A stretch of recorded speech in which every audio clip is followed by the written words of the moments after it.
урматтуу балдар. Саламат беришкен. Баарыңыздарга жакындуу маанай каалап, бүгүнкү кезектеги сабагыбызды баштап кетсек. Мен сиздерге бүгүн жаңы өзүм үйрөнүп келген Сингапур окутуу модели боюнча жаңы сабакты сиздерге өтүп берем. Анда баарыңарга ийгиликти каалап, бүгүнкү кезектеги сабагыбызды баштайбыз балдар. Окуу куралдарыңар толукпу? Анда келгиле. Баардыгыбыз биргеликте ушул макала хатты кайталап алсак, 1, 2, 3. Билимдүү мээге салат, билимсиз мээден алат. Азаматсыңар балдар. Анда келгиле.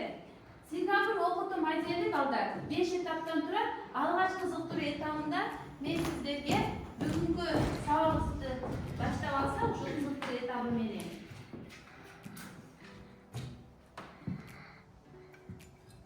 Бул эмне?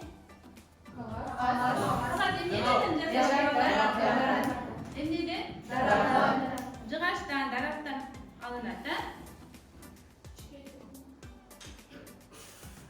Анда бүгүнкү бул жерде турган бир гана кагаз эмес, кагаздан башка дагы бул жерде күйүүчү заттар бар экен. Эмнелер бар? Жыгач, таш көмүр, дагы бул эмне? Кара көрүнүшкөнчө анын курамында эмне бар? Ичинде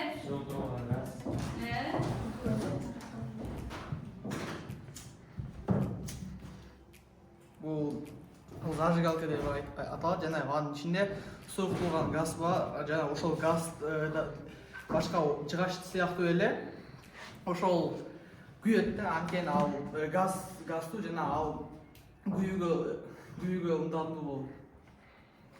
Бул азаматсыңар. Бул эмне балдар? Таш көмүр аркылуу биз эмне кылабыз? Таш көмүрдөн Мисалы ошондой эле биз көмүрдү негизинен биз очокко жана мисалы печкаларыбызга жакканда жылуу алабыз. азаматсың. Анда силерге суроо балдар. Бул жерде биз таанышып чыктык азыр сиздер менен таш көмүр менен кургак отун, жыгач, андан сырткары. Демек, бул идиштин ичинде эмне бар? Газ. Бул антисептиктин курамында химия сабагынан билесиңер, эмне бар? Спирт эмне? Кандай зат? Күйүүчү зат. Азаматсыңар балдар. Демек, ушул заттардын ичинен сиздерге суроо, кайсы бири эң көп жылуулукту бөлүп чыгарып берет? Биринчи спирт бул эң көп затты Аябай жакшы, азамат чыгарып берет. Андан кийин бул отун, андан кийин экинчи көмүр, андан кийин отун. Аябай жакшы. Анда урматтуу балдар, баарыңыздар бүгүнкү сабактын темасын жазып алгыла.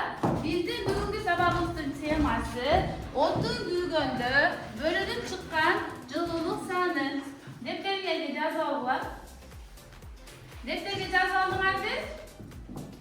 Азаматсыңар. Анда биздин бүгүнкү сабагыбыздын максаты сиздер демек отундун күйүү жылуулугу боюнча маалымат аласыңар.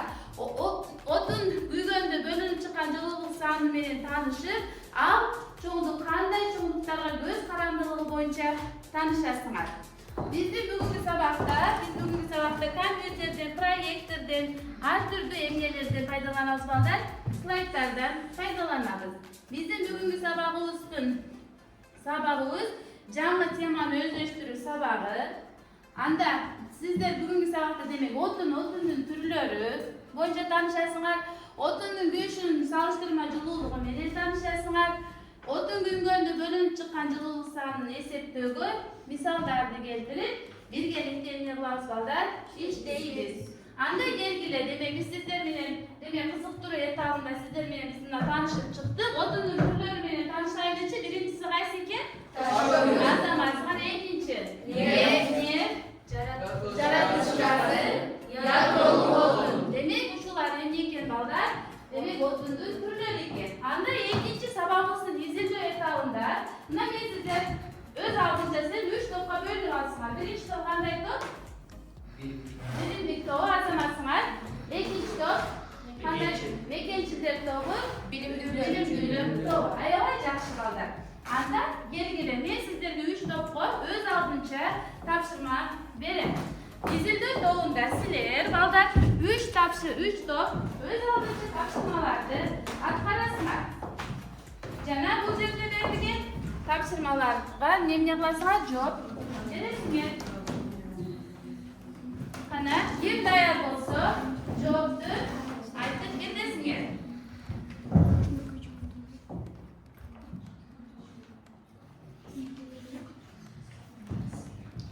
Кана ким даяр? Биринчи Аяна. Сизге берилген суроо боюнча салыштырма күйүү жылуулугу кандайча аныкталат? Мааниси жана бирдеги. Биз салыштырма күйүү жылуулугун формула менен аныктап таба алабыз. Анын формуласы Q барабар Q бөлүнгөн M. Азаматсыз, жакшы, аябай жакшы. Жакшы жооп бергениң үчүн мен сага мындай улуттук буюм менен сени баалап барам. Сабактын акырында өзүбүз баалаганда керек болот. Кийинки топ кандай? Алиев. Отун күйгөндө бөлүп чыккан жылуулук саны кандайча аныкталат? Эсептөө формуласы кандай? Анын формуласы Q барабар Q кичинекей көбөйтүү M. Ал Азаматсыз. ошо жылуулук сандын формуласын жана санын бизге белгилеп. Азаматсыз, аябай жакшы. Кийинки топ, үчүнчү топ, биримдик тобу. Отун анүлөлөрү тууралуу кандай маалыматтарды билесиздер? Отундун энергиясы кандайча түшүндүрөсүңөр? Отун негизинен көп бөлүнөт. Мисалы кагаз, таш көмүр, суу жуугач, кургак жуугач болуп бөлүнөт. Бар экен, аябай жакшы. Азаматсың. Анда мен дагы сени, демек, биримиңди ушундай улуттук буюмубуз болгон чүгө менен эки топтуй баалап кетем. Аябай жакшы. Азаматсың. Жакшы жооп бердиң. Анда урматтуу балдар, демек изилдөө этабы менен биз таанышып өттүк. Силер изилдөө этабында ушу отундун түрлөрү менен изилдөө жүргүздүңөр. Отундун бизге берген жылуулук саны, аны аныктоочу формула менен өз алдынча силер билген билимиңерден келип чыгып, тапшырмаларга жооп бердиңер. Анда сабагыбыздын түшүндүрүү этабында, демек, бул жерде мен сиздерге толук бүгүнкү жаңы сабактын темасын түшүндүрүп берем. Демек, балдар, отун бул күйүү жөндөмдүүлүгүнө ээ болгон жана күйүү менен өзүнүн энергия бөлүп чыгарган заттар, булар эмне экен балдар? Отун болуп эсептелет экен. Отундун түрлөрү силер айткандай, демек, катуу, демек, газ түрүндө, азаматсыңар сүйүктүү түрүндө жана ядролук түрүндө болот экен. Мына көрүп турасыңар, күндөлүк турмушта балдар, бизде үй тиричиликте ар дайым отундун түрлөрүнөн эмне кылат экенбиз балдар? Пайдаланып келет экенбиз. Баардык отундар күйгөндө силерге суроо балдар, бирдей жылуулук бөлүп чыгарабы? Кана? Баардык отун күйгөндө бирдей жылуулук бөлүп чыгарабы? Кана ким жооп берет? Кандай? Мисалы үчүн 1 килограмм отун таш көмүр менен 1 килограмм кургак жуугач жанганда кайсы бири көп жылуулукту бөлүп чыгарат? Нурей? Мисалы 1 килограмм таш көмүрдү бөлүп чыгарат. Бул себеби бул алардын тыгыздыгына каралат жана канчалык тезирээк жануусуна карайт. Азаматсың. Мына айтып атат. Мисалы 1 килограмм ак кайын күйгөндө көп жылуулук бөлүп чыгарабы, же 1 килограмм кызыл карагай күйгөндө көп жылуулук бөлүп чыгарабы? Көбүнчө ак кайын менен кызыл карагай экөө бир эле. Азаматсың, аябай жакшы. Демек, отундун бир эле түрү. Эми, мына отундун күйүүсүнүн салыштырма жылуулугу деп, демек биз ушул жерде биз балдар отундун күйүүсүнүн салыштырма жылуулугу деген чоңдукту эмне кылабыз? Киргизип кабыл алабыз. Демек, дептериңерге маалыматтарды жазып алгыла. Массасы 1 килограмм отун толук күйгөндө канчалык жылуулук бөлүнүп чыгаарын көрсөтүүчү физикалык чоңдук отундун салыштырма күйүү жылуулугу деп аталат. Дептерге маалыматты жазып алдыңарбы? Жазып алгыла.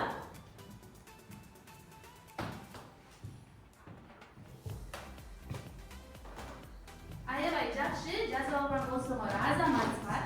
Отундун күйүүсүнүн салыштырма жылуулугу кайсы тамга менен белгиленет экен? Күйүү тамгасы менен белгиленет экен. Аябай жакшы. Анын формуласы кана жүрөй окуп кой. Q барабар Azamatsız. Uşu yerden dediğin getirip çıkarayınca dediğin qanday bolar? Aytib beki var? Ayabay жақшы. Mına balдар. Biz sizler bilen uşunday odunun türleri bilen tanıştık sabahın başında dele. Jaratılışta, turmuşta, jaşoda odunun uşunday türleri var eken. Neft var eken, jıgaç, kurgak jıgaç, taş kömür. Bulardın bardığı büyügönde balдар emne bölünüp çıgat eken? Жылуулук саны жана аяна эмне бөлүнүп чыгат? Энергия дагы Kömür kıçkıl gaz. көмүр кычкыл газ аябай жакшы азаматсың. Демек атмосфераны булгоочу көмүр кычкыл газы дагы балдар отун күйгөндө эмне кылат экен балдар? Бөлүнүп чыгат экен. Отундун күйүшүнүн салыштырма жылуулугу мына силер башында айткандай эле ар бир зат өзүнчө салыштырма күйүү жылуулугуна ээ болот экен. Kurgak жыгачтыкы мисалы үчүн 1,10 даражасында жетти joule квадрат. Таш көмүр болсо 2,7 10 даражасы жетти joule квадрат. Ушундай тартипте баардыгына биз карасак бул жерде кайсы заттыкы демек эң көп экен, эң жок энергия бөлүп чыгарат экен? Бензин менен керосин. Азаматсыңар балдар. Демек ушул заттар бүгөндө аябай чоң эмне экен балдар? Башка заттарга салыштырмалуу көп энергия бөлүнүп чыгат экен. Эми биз аныктаманы жаза турган болсок, демек балдар, каалагандай массадагы отун толук күйгөндө бөлүнүп чыга турган жылуулук санын эсептөө үчүн анын күйүшүнүн салыштырма жылуулугун күйгөн отундун массасына эмне кылышыбыз керек экен балдар? Бөлүшүбүз керек экен. Формуласы кандай экен? Азаматсыңар бирлиги кандай? Жок экен, аябай жакшы. Мына бул жерде баардыгы массаны салыштырма күйүү жылуулугун эсептөө формулалары дагы эмне кылган балдар келтирип чыгарылган. Мына эми эң керектүү жери бизде балдар, биз окуучубуз инсанды турмушта, жашоодо көп учурларда ар кандай ушул күйүү процесстин натыйжасында ар кандай кырсыктар келип чыгат экен. Отун күйгөн учурда алгачкы демек кокус өрт келип чыкса биз сөзсүз эмне билишибиз керек балдар? Алгач биринчи медициналык жардам көрсөтүүнү билишибиз керек. Каны кандай жардам көрсөтөбүз? Кандай жардамдар көрсөтөбүз? Кана колу күйгөндө муза сууга жубайын. сөзсүз дагы толуктайбыз. Биринчи көрсөтүү үчүн ошо биринчи адам эмне турган болсо, колун сууга салуу жана ошондой эле бир материалды алып, аны басуу. Анан сөзсүз эмнеге чалышыбыз керек? Тез жардамга жана эмнеге? Өрт өчүрүүчү кызматкерге чалышыбыз керек. Мына балдар, силер айткандай отун күйгөн учурда атмосфераны болгоочу кайсы газ бөлүнүп чыгат экен? Көмүр газы. Демек биз мисалы үчүн айтайын, көмүр күйгөндө же отун күйгөндө завод фабрикалардан чыккан түтүндөр ушундай абаны эмне кылат экен балдар? Булгайт экен. Абаны булгоочу булактарга мисалы үчүн өнөр жай, автоунаалар, ар кандай газдар, жийилдisi, таштандылардын баардыгы күйгөн учурда эмне экен? Атмосферабыз азыркы күндө ушундай булганы жатат экен. Мына анда биз азыр дагы мен сиздерге жаңы түшүнүктү киргизсем, бул STEM түшүнүгү, STEM предметтери арасына биздин физика предмети дагы STEM предметтердин катарына кирет. Демек STEM сөзүнүн аталышын Нурел окуп койсоң. Оразалы деген сөз. Bu teknoloji, bu ilim, teknoloji, matematika, andan keyin var. Andan dagı İnженерия. Degan atalış ilim, texnologiya, injineriya jana matematika degan so'zning ancha atalışlarından boshlanmalaridan qurolgan. Azamat. Demek uşul predmeti biz okup жаткан fizika predmeti dagı STEM predmetlerin katarına girer eken. Azırkı günü күндөлүк турмушта кана балдар айткылачы. Экологияны сактоо үчүн, айлана чөйрөнүн булганышын алдын алышыбыз үчүн биз кандай иш аракеттерди аткарышыбыз керек? Кандай? Биринчиден өзүбүз таза жүрүп, анан коомду ойлошубуз керек. Азаматтын дагы Бактырактарды көбүрөөк еш керек. Азамат. Андан сырткары мына ар бир өлкө мамлекеттердин көпчүлүгүн карасак, көбүрөөк күн батареясынан пайдаланылат экен да. мындай büyücü zatlarga karaganda otundun misal üçün türlörün kömürünü jakkandan göre көбүрөөк эмне менен ысытышат экен, күн батареясынан электр энергиясын алып, таза энергия булагын эмне кылсак болот экен балдар? Alsak болот экен. Анда сабагыбыздын кийинки бул тереңдетүү дейбиз. Түзүү этабында мен сиздерге дагы 3 тапшырма берем. 3 топко. Биринчи топко маселе берем. Экинчи топко демек силер долбоор түзөсүңөр. Ал эми 3-чү топ болсо бул формада эмне кыласыңар балдар? Иштейсиңер. Силер долбоор түзөсүңөр, мен кайтасың кана.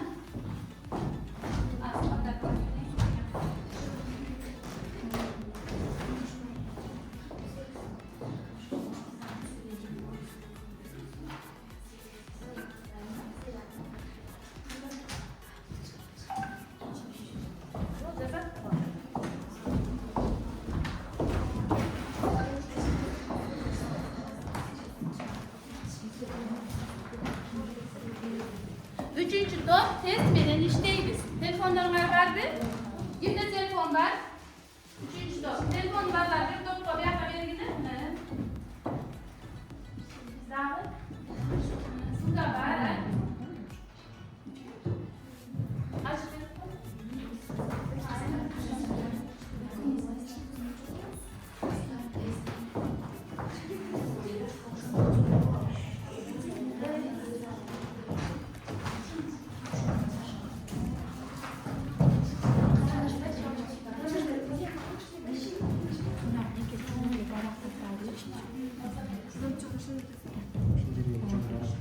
бул жагына жашыл бул жакка андай иштейт деген жана абага кылынган тартайт.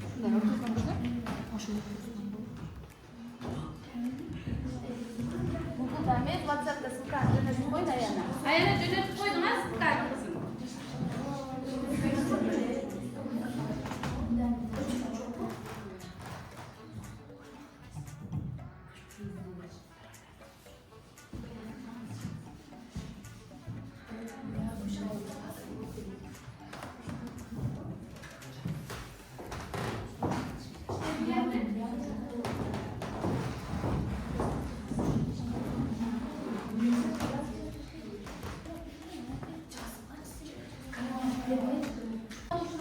Demek sabahımızın terengleştiği etağında birinci to meseleni çağırıp bütün dostlarla işleyiz. Bunlar meseleni işleyince ikinci to dersler dolduğumuzda kaçıp beni verişe. Dersler verişe. Hani kim var? Yok. Ayağına beni buraya çıkar. Yaşına rakılı, hatası yazalım. Ama şeyin üçüncü topun çıkargan seslerini görüp bize demek 60 70 bal altına tür sürekli kaça çıktı? 80 4 ekin. 70 7 soruğa cevap verirsinler 70'ge 3 hasilerdeki 80 bolsa 4 80 parça. Hana Ayana Biz ekінші топқа долбоорду түзбеген, біз бұл долбоорду жаратылыштык коргоонун долбоорун түздүк. Мисалы биз бул жакта даракты тапканбыз, жана аны экиге бөлүп, бул жака күн энергиясынан алынган жашоо, ал эми экинчи жака болсо завод фабрикалар менен жашаган жашоо. Биз Исаак Разаков өзүнүн эле инсан айтып кеткендей, сен таза болсоң, мен таза болсоң, колдар таза болот дегендей, бул макала таянып биз жашообузду өзгөртө алабыз. Себеби адам жашоону өзгөртүү адамдардын колунда. Мисалы биз көп адамдар дарбактарды эгип, аялдар жүрөгүн жашоомдандырса, анда бизге көмүркөчү газына күч көтөргүлөр болуп чыгат. Ошондой эле азыр технологиянын өнүгүү заманында жашап жатабыз. Бул технология деген адамдардын акыл эсинен колунан жаратылган нерсе, бирок биз аны эмес жака пайдаланып жатабыз. Мисалы азыр фабрикалар курулуп кетти. Булардан чыккан көмүркөчү газы биздин адам жашоосуна жана ошондой эле жаратылыштагы биздин ар кандай факторлорго да зыян келтирет. Azamatsın. Ay жакшы отур. Demek mына Mekençilder toğdagı abdan жакшы. Sonun dolboordu түзүп беришти. Men ойлойм биздин мекен üstü Mekençilder toğu ардайым ушундай жашыл экономикалык өнүктүрүп Mendelik berişen her daim ekinçiler özleri koygan toptun atın ağaçtan mendelik kurtarıgen beken barmak. Şunday dolgoruların içinde üstünde işleşet eken. Ekinci top ayabay jakşı işletken demek testler Nurelge jakşı işlegenlik üçün sağadağı şu könü belekge berem. Andan keyin Japar bagadağı şu könü belekge berem. Ayabay jakşı. Mesele çıkargan kızız. Demek meselenin şartını okup koyuyoruz. Ayrıca okup koy. Deri dedim masa 15 kilogram. Masol şartı. Çıkar. Tekstil. Deri dedim masa 15 kilogram çıkar. Kömür masası 200 gram. 200 gram kerosin толық kүйүүдөн канча энергия бөлүнүп чыгарылсын эсептеп чыгарып болот. Azamasın otur çarşı. Demek o meselenin şartında emniyet verilipti. Kurban ne gibi? Kamiram Mahavat emniyet verilipti meselenin şartında. Çıgaç kömür bergen. 2 saatekine çıgaç menen enge kerasin ekene жақшы. Uşul 2 saatın emniyetini bölüp esepleş gereken Enerjiya. Алар чыгаратып Bölünüp çıkan enerjiya. Bölüm çıkan yıllık sahnesini gereken. Meselede hata var mı? Yok. Karayız kızlar.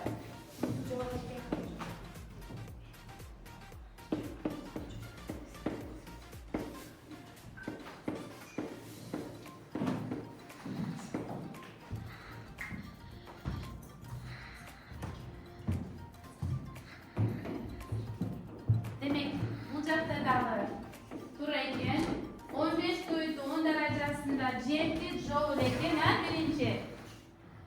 Cıgaçtın bergen жылуулuk sany, ikincisi kömürdükü kança eken? 492 10 derecesinde cepli joule eken. Kaysı zat köp жылуулuktu bölüp çıgarat? Kaysı zat? Kerosin mi?